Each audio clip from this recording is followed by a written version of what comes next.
Anura Kumara queried in Parliament today regarding the repatriation process of Sri Lankan expatriates.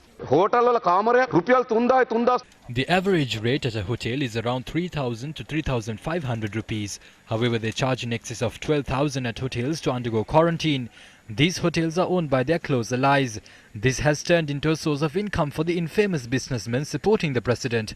How can they profit out of another person's plight? The quarantine process costs around 150,000 rupees.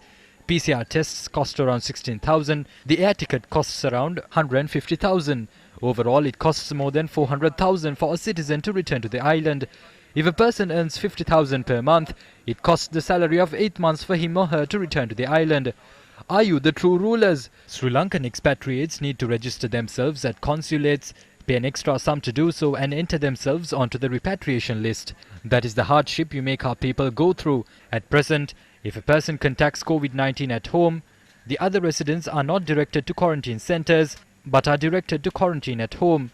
Why do repatriates need to undergo quarantine at hotels? Moreover, Udayanga Veeratunga is bringing down tourists from Ukraine. Which quarantine process are they undergoing? They don't even complete 7 days in quarantine and go gallivanting to Mirissa in 5 days.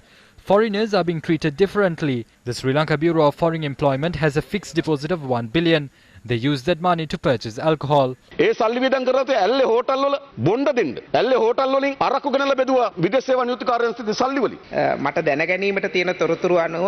to the information I have received, more than 60,000 Sri Lankans have been repatriated from the Middle East.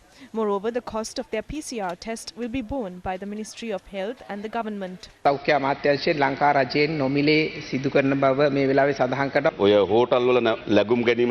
Those undergoing quarantine at hotels have been charged 8,000 rupees on 2 separate occasions for PCR tests to be conducted. If you are sure that the Ministry of Health will bear the cost of the PCR tests, thank you very much for that. The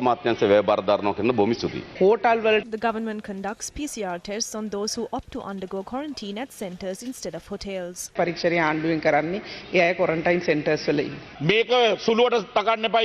We urge all authorities to not take this lightly. The president is toiling hard. He convenes meetings constantly, obtains the recommendations of medical and other experts. While the president is exploring all possible avenues of resolving this issue, a group is attempting to sabotage it.